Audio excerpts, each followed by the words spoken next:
Welcome to the back office. I'm Delana Dillon, the founder and creative director of Signify Marketing, and this is where you sit in on real strategy. Each episode, we step into an active business and have honest conversations about marketing, growth, leadership, and the decisions happening behind the scenes.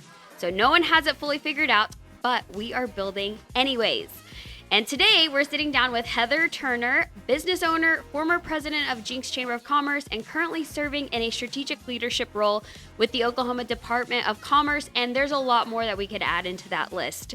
She's worked alongside hundreds of business owners, and she sees what it really takes to help businesses grow and what kind of brings about some struggle in different areas. And so today, hopefully we will pick her brain a little bit about what it takes to build a business that lasts, because obviously that's the goal, is to have a business that lasts. Yeah. So let's just start off with your business, because you are a business owner, and I know there's a lot of other things in that list, but tell us some of the story behind Anthem Road Academy, which is your business that, we know around here in Oklahoma, but tell us a little bit about Anthem. So I started out teaching public school music, and so my undergraduate degree is vocal performance and music education, and so I started out teaching public school for 7 years, had my first kiddo, and was actually had my second kiddo, had two kids, a 3-year-old and a 4-year-old, and thought, you know what, I love what I do, but I just want to have a little bit more flexibility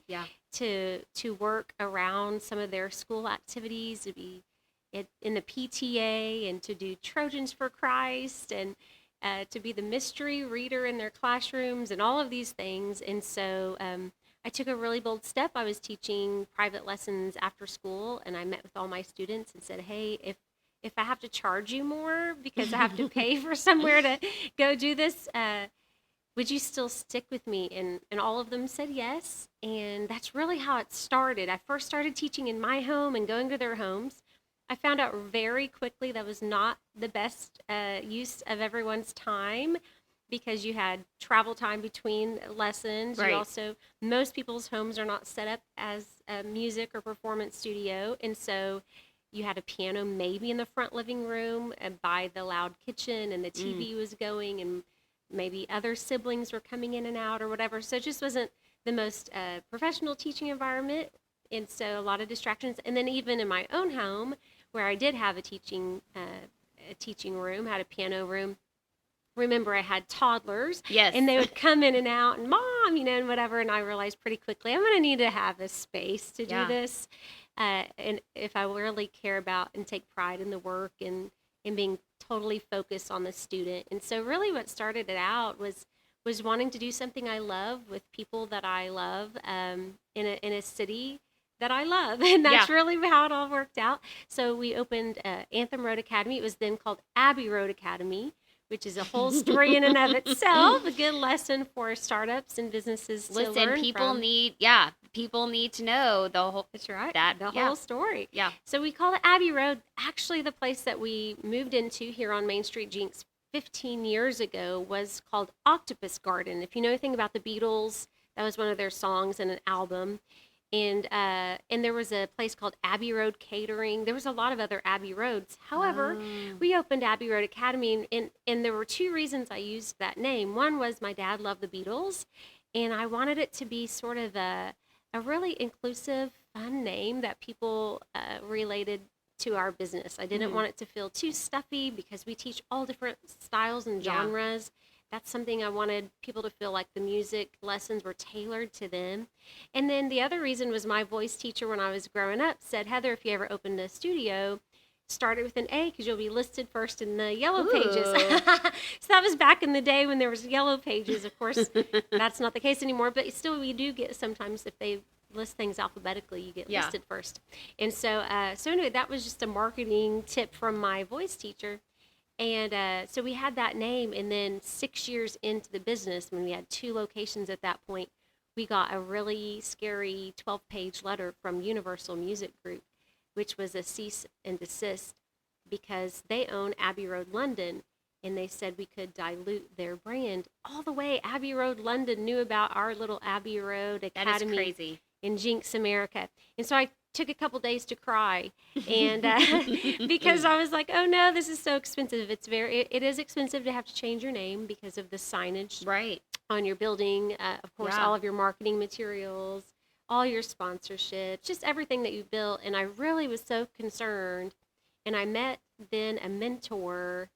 So this was 2017, and I met a mentor. Her name is Shannon Wilburn, and she's still a great friend of mine today. And still her story intertwines with mine quite a lot, which I can share.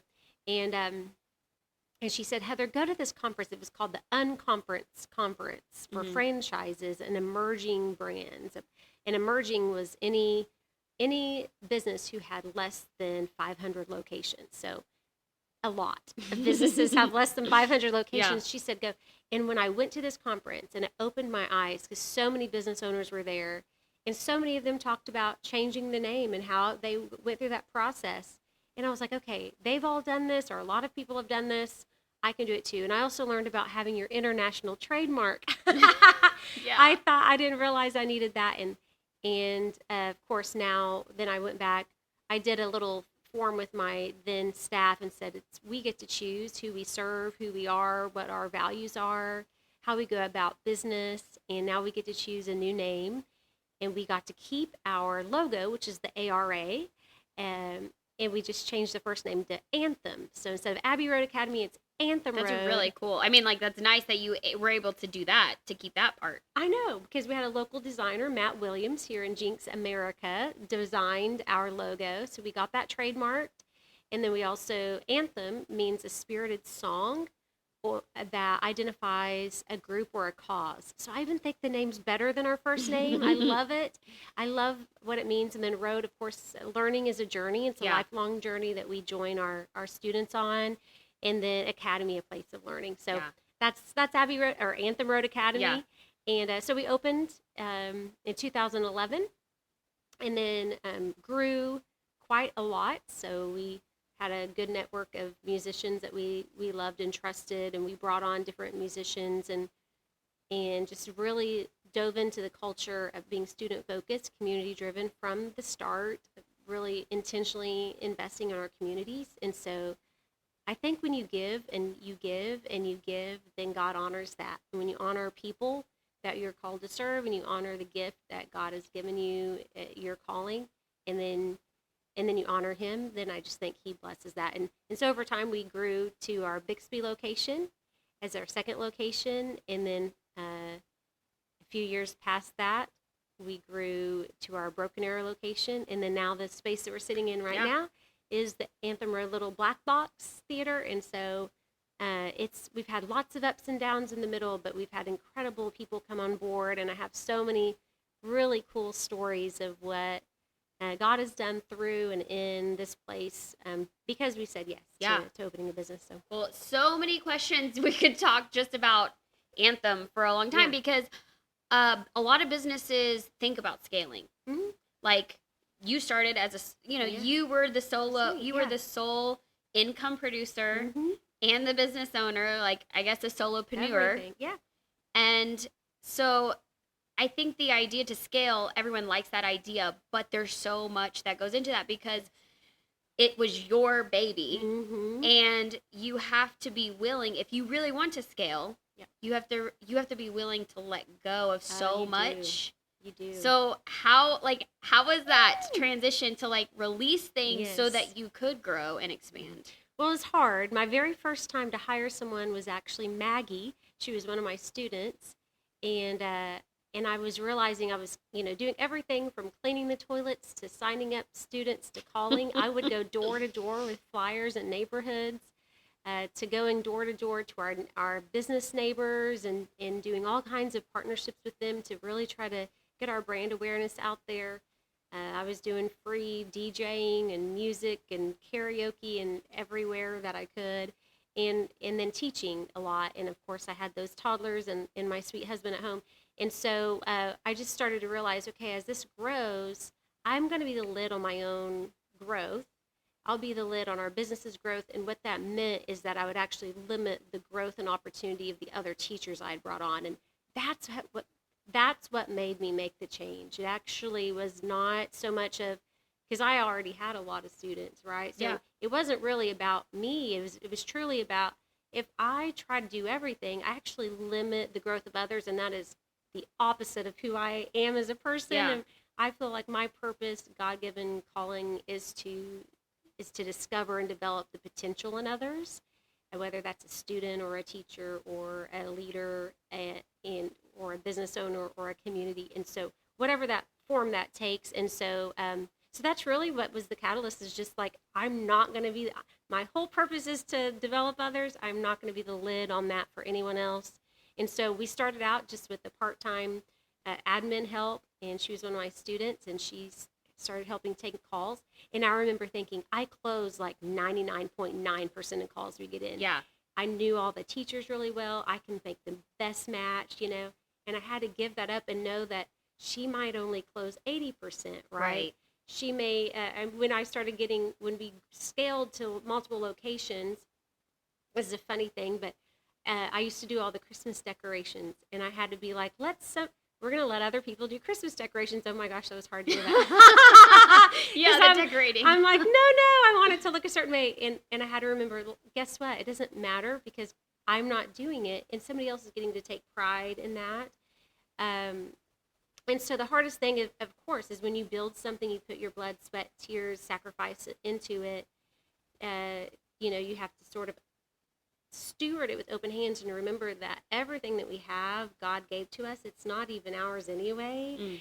And so we're meant to steward, and if he entrusts us with something, that we should hold it with our hands open, and then he will, if we steward it well, he'll bring the right people in.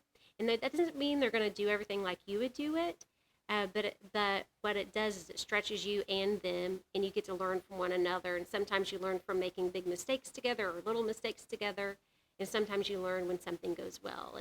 And so through that time, of course, then we went to having an admin lead at each location, and then I went back to school because I felt like I needed a broader perspective, not just music and education, which is what I had, but as our business grew, I really needed a stronger business acumen.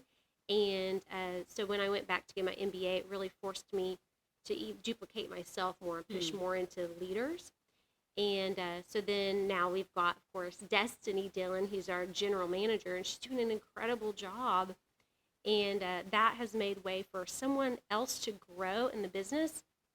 Whereas if I stayed in, even after I graduated, if I come back in and take that role, that limits her growth, and I'll never do that. So that's not who I'm called to be. And now she can grow. Now you can grow. Now other leaders within the organization can grow. And that's, I think, that's what you're called to if you want to scale and grow a business, is you can't control and grow. You get to choose. That's a very good point, because we can do one or the other. We can control or we can grow. That's right. Yeah. So you did scale. You did go to three locations. At what point, like what were the signs? What were the indicators that it's like, we need another location? What were those? So we had, before we scaled to just our second location, we actually had a long waiting list. We had built out our current building as far as we could build it out. And so we had a waiting list of people trying to get into lessons. So it was just demand. Yeah. And then people said, well, why don't you just get one larger location and, instead of scale to 2 locations? And I just really, it wasn't about what I wanted. It was about what was best for the client. So it's not always best for the client for you to have a lot of locations. Don't open a lot of locations for cool factor, because it's more expensive. You have 2 insurances, 2 internet bills, 2 utility, So true. You actually grow your expenses in doing that. 2 administrators, for example. But for our type of business, I know it's moms dropping off kids right after school. Yeah. And I know if you're doing it every week, if it's 45 minutes away for a 30-minute lesson, it's just exhausting. Yeah. And that's hard to keep up.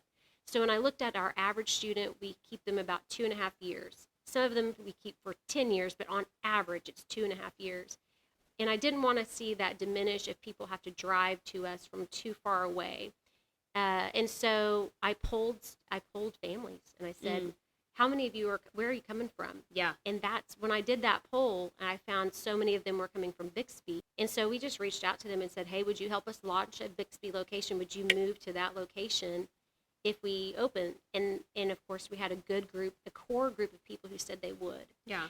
And that was an indicator that we can start. We started in downtown Bixby. Bixby then had a renovation plan for their downtown, which was about a 3-year plan. And so after we were in downtown Bixby for a couple of years, we actually moved on to a main street, like Memorial, which is a high traffic. I will say that move wasn't easy either. It was doubling our expense. Oh, no, it was very much more. Did families like it, though? They loved it. Okay. So, but to make the decision as Right. to go into a longer-term lease with the more expensive build-out, to put the money into, the rent is higher and all of that, that was a tough decision. But as soon as we moved there, it's next to all of the things the moms like. So it's closer to Target, Walmart, Panera, Tacos for Life, all of these things right around it. And we quadrupled in size within about 8 months. Yeah. So we grew a lot. And then we were getting requests for Broken Arrow for a while. But for 2 years, I looked at spaces for Broken Arrow, and it's so diverse in demographic. And so there's a lot of resources businesses can use to find out demographics. Your local library has some demographic tools, and your Department of Commerce has tools that you can get demographic data, traffic pattern data. So I did a lot of studying on that, but I would say that is the broadest of our locations. That spread is more broad, and it's a little bit more challenging. And so don't just take for granted because you have done great in one area that will just translate to any other community. So I would say that's a lesson for entrepreneurs, and whether you're looking to scale, don't just take for granted, hey, I was successful in X community, of course I'll be successful in another. It's not that you can't be, but you should really learn a lot about that community, because just neighboring communities can have very different cultures, very different spending habits.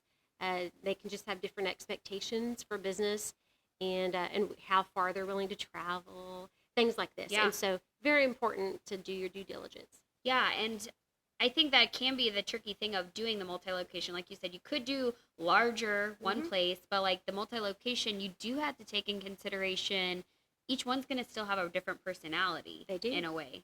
And you're running all of them.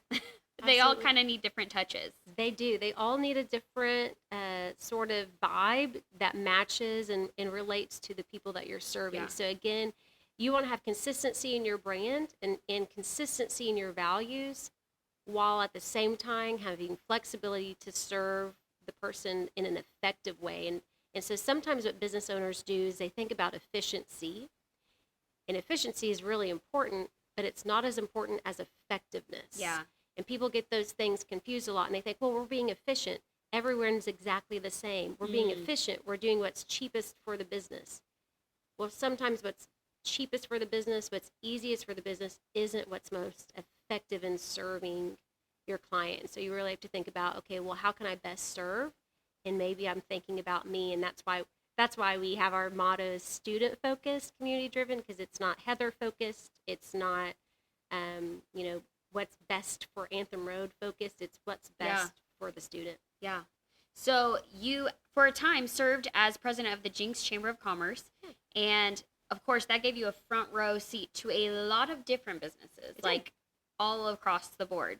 Yeah. So from that, how was that eye-opening to you of just like what other businesses were experiencing that maybe Anthem wasn't? Yeah, well, what I would say is this. One of the most eye-opening experiences of working at the city level with a whole lot of different businesses, and then now at the state level with a whole lot more businesses and a lot of different communities, is that pretty much large corporations and small businesses, a lot of them face the same challenges. It's, where am I getting my workforce? How am I developing and training and retaining my workforce? How am I keeping the cash flow flowing so that I can make sure everyone's getting paid and I'm still profiting enough to continue doing business? How am I interacting with and contributing to my community? So really large companies who have, you take a real estate agency, for example, who has, a whole lot of locations around the state. They have some of the same challenges that a small business has as far as who's going to run my day-to-day operations, how am I going to attract, my new team of realtors, for example. How am I going to retain those, because there's a lot of competition. They have a lot of the same things. Then you look at a big company, look at a big aerospace company who employs thousands of people, same challenge. Where am I getting my workforce from? How am I filling the gap between what they come to me with educationally and experientially versus what I actually need, and how they execute on day to day? How am I building a culture? When I have 10 people, everyone has 10% of the culture. Think about that. When you have a small team, every team member you bring on, they influence the culture in a really big way. When you have a really big company, sometimes you can get like a little bit relaxed on that, and you're like, oh, that's okay. We have 1,000 people. But in a small team, that they're in, a department they're in, you get one toxic person, and it can kind of, infect a whole team, which can really touch your culture. And so large or small, it's the same questions. It's just maybe affecting a different percentage of the business. Maybe you have multiple revenue streams instead of one. And so I would say, that's one thing. And of course, in a civic role, you really learn. In a small business, you can make decisions very quickly. Right. But in a large organization, so right now I have under me at the Department of Commerce about 125 employees. Wow. And making decisions for a larger organization, and there are way larger organizations than that, sometimes it can be more slow moving because you're impacting so many more employees. And so again, smaller, large, a lot of the same type of decisions, but the speed at which you can make those decisions and the intimacy you can have with your people, that is what probably changes. So the small business owners who think that nobody's experiencing what they're experiencing it's not right. Yeah. You don't get to get away from that going to a larger business. It's the same. It's just, in fact, it might just take longer to get to an answer. Yeah. Yes, that which is more frustrating. Yes. So based on all of your experience and what you have seen, what do you feel like are some of the key things that separate businesses that thrive and ones that struggle? I think humility is... If you are a leader and you're trying to grow your business, you've got to be humble enough to listen to your customer instead of just have your own opinion about how you want to serve or what product you want to give.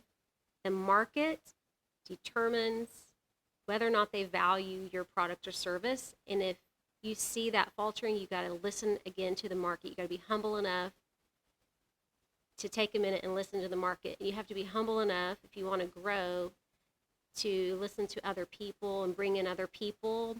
Have your principles and your values that you stick to, again, consistent on your values, consistent on who you're called to be, but flexible on your method and open to the perspective of others so that you can evolve and grow as the business needs to and as the market demands it. So I'd say humility, and then I'd say resilience and resourcefulness, because you're going to have ups and downs. In COVID, we lost 100 students in a week. Crazy. In a week. That's crazy. I didn't even think about that. And I remember just thinking, how am I going to pay all these leases? Wow, yeah. And we paid all of our teachers first. I know there's a lot of pay yourself first books out there, but I'd say when you're a business owner, a lot of times I always felt a really strong responsibility to everyone who's here. So we pay everyone first. And sometimes, and a lot of times for years, that would mean we're not taking pay, not because we couldn't take anything, but because we knew it was important to reinvest those dollars back into the business. And if we didn't do that, we definitely would not have 4 locations. Because that meant us putting dollars in the business to build or to market or to buy equipment instead of putting it in our pocket. And so I think making that decision, and that's also probably a little bit of humility, just a little bit of like, okay, maybe I'm not driving as fancy a car, but I know I'm investing in people. Or maybe I'm not giving myself as big a paycheck as I could as far as if I took all the revenue from my business, but I'm investing in people and I'm investing in the business. And if I do that, then I have stability over time, which during COVID, why we were okay is because we had put money into savings in the business. And so we were able to stay afloat during those hard times and not have to lay off any of our admin team or anybody. Yeah. So that when business started building back up, we were ready to go. And that wasn't always easy, but that's one way. If you're asking the question, how do you sustain business over time? Humility and good stewardship, and then just a possibility mindset. Seeing opportunities, being resourceful, and just sticking through it when it's hard. Because I met with I just came from Aerospace Council, and a high up fellow from a large aerospace company said to me, my board asked me to justify this decision again to expand their business. And he said, I told him, I've already justified this to you. Are we in the long game or the short game?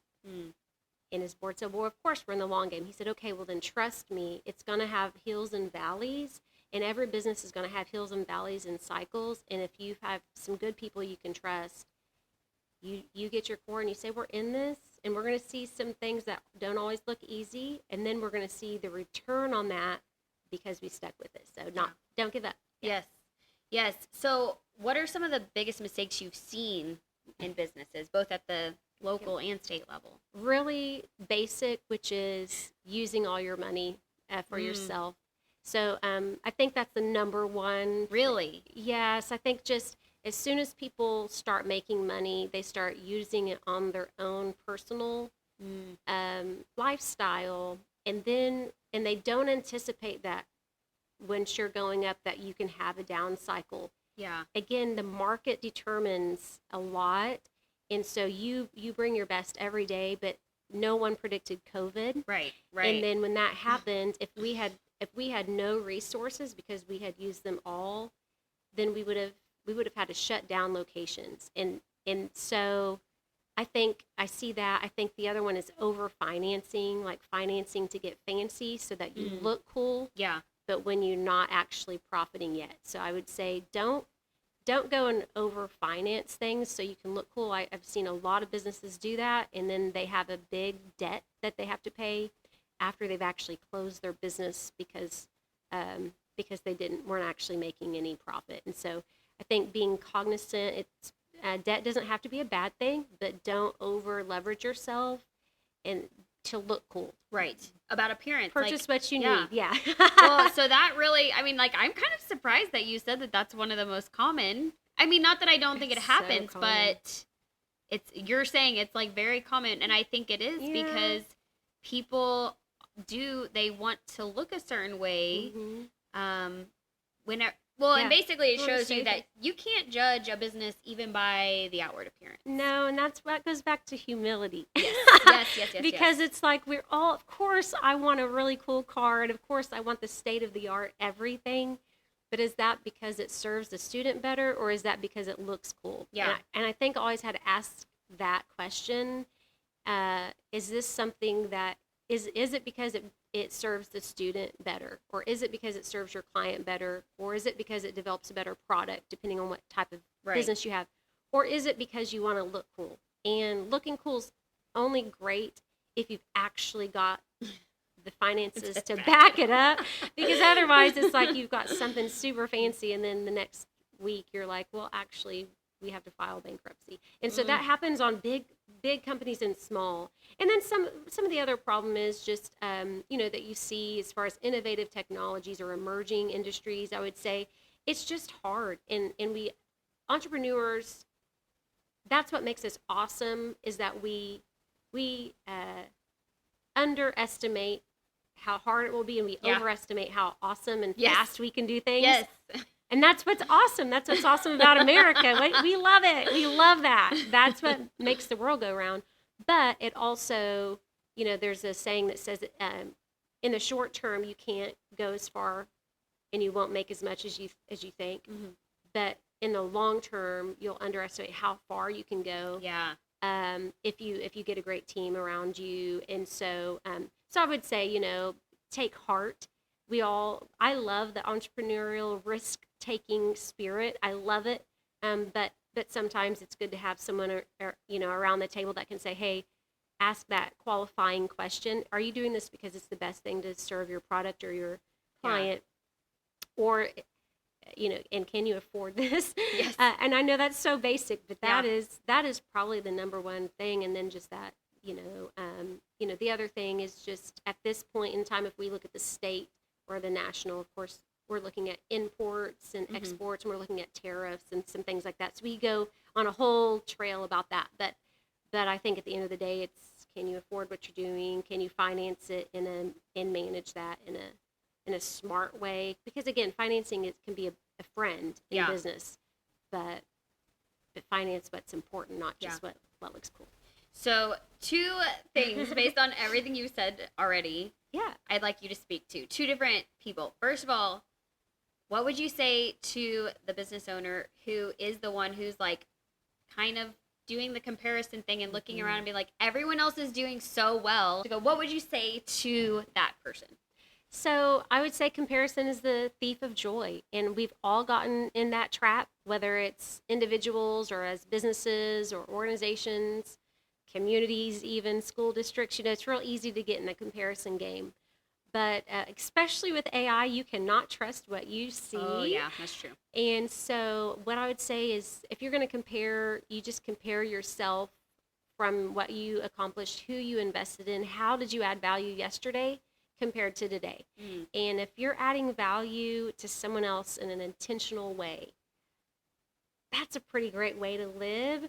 And so whether that's through a product or service, if you're adding value to the employees you bring around you, that's a pretty great way to live. And I know it's just easier said than done not to compare, but truly, I've seen multiple businesses who went out and got big loans, and it looked really cool, and they were closed within the first year. As soon as they could get out of that lease, they were out of it, or maybe they still had to pay on that lease for a long time after. And so I'd say just be cognizant of that, be cognizant of the negotiations and contracts that you go into, and certainly don't just do it for cool points. And I know it sounds like a high school, but it's a true thing for all businesses.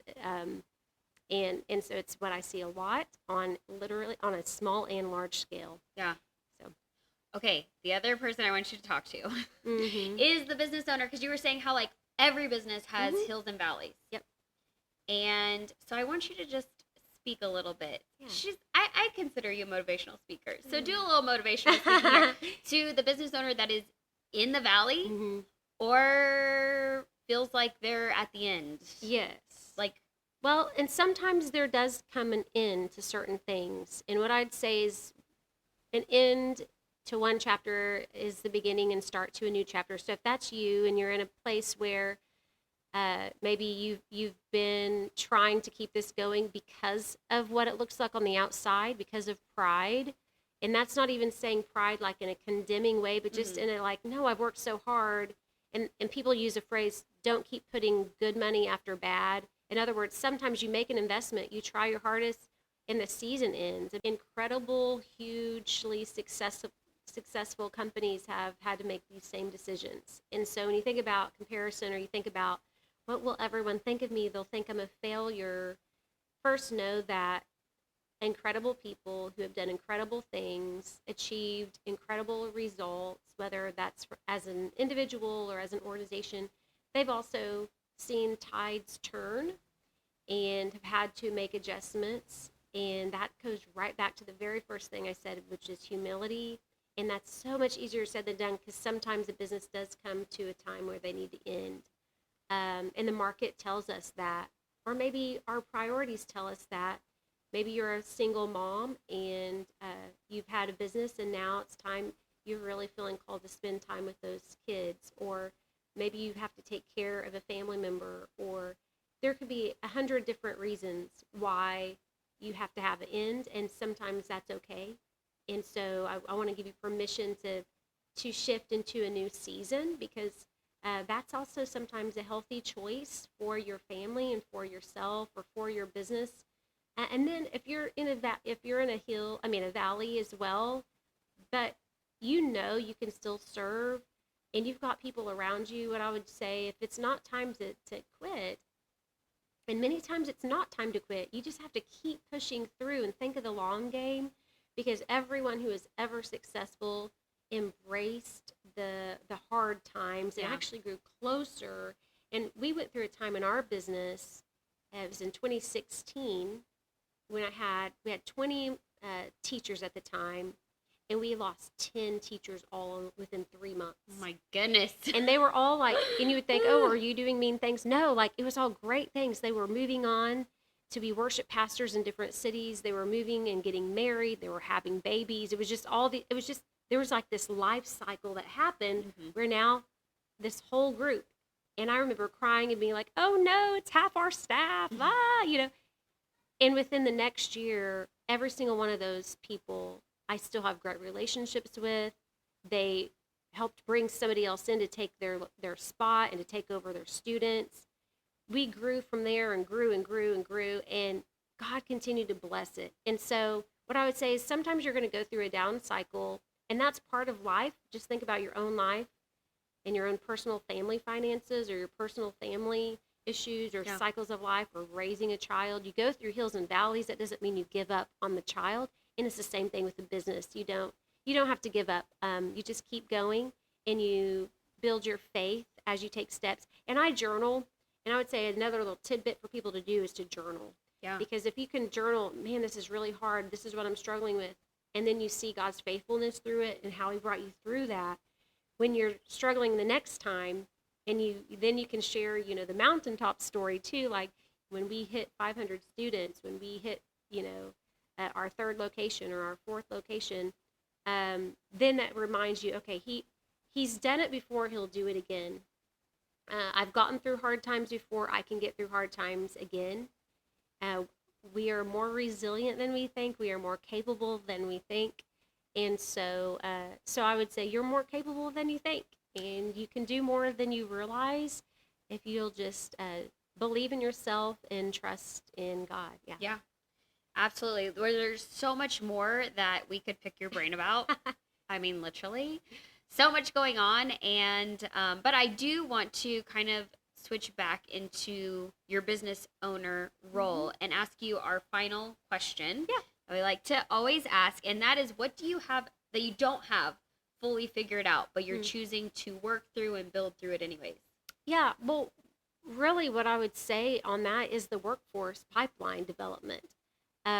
There were times when it was really easy to get a lot of workforce, and I'm seeing this in every industry across the state and across the nation and internationally. Wow. So that gives me hope, actually, and it makes me feel like I'm not alone. Yes. Because I literally see it in every industry, just a need for a strong workforce pipeline development plan. We have relationships with some of our local universities, for example, but it's been harder over the last couple of years. And maybe because during COVID, some of these programs shut down, especially in the performance arena. We used to just have like a really strong pipeline coming through. And now it's harder to recruit than it was just a few years ago, you know?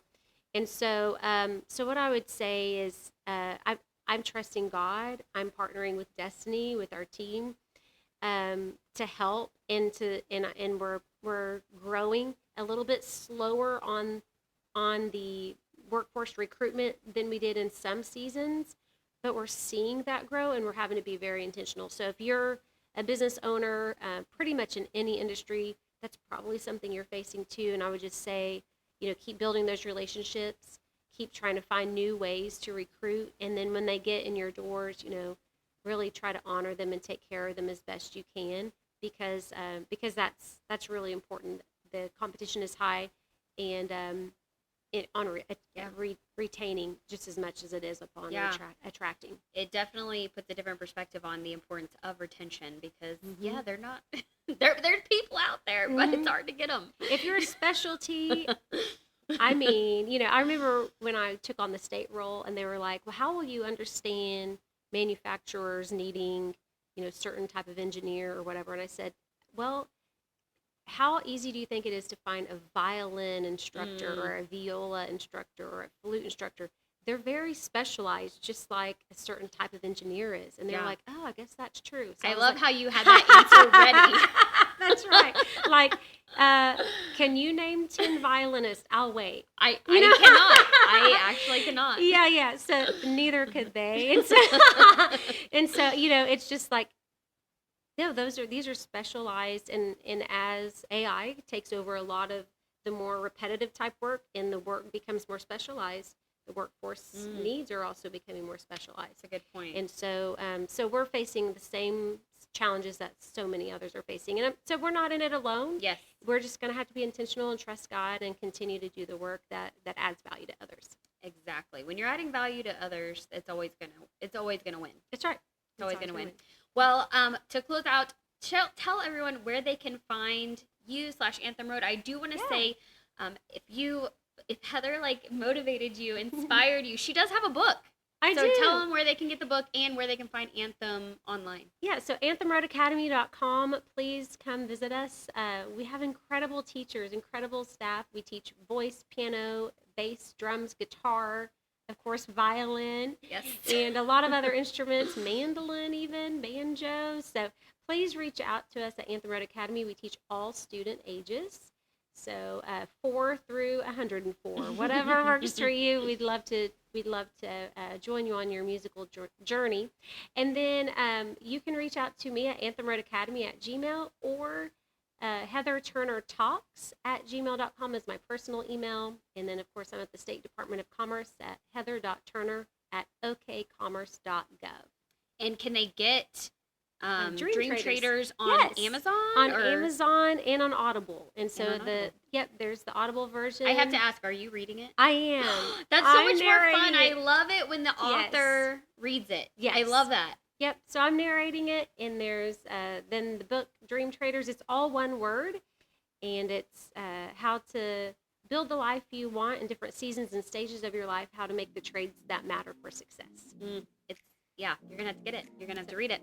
So that's it for this session of The Back Office. If this conversation gave you clarity, a new angle, or even just a reminder that you're not the only one navigating this, then it did its job.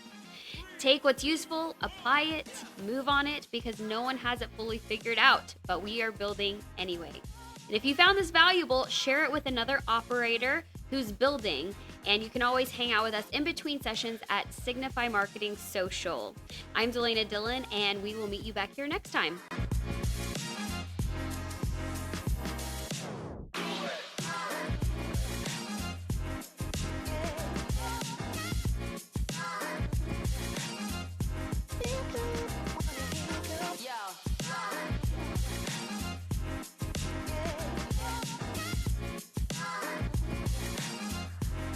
Cool.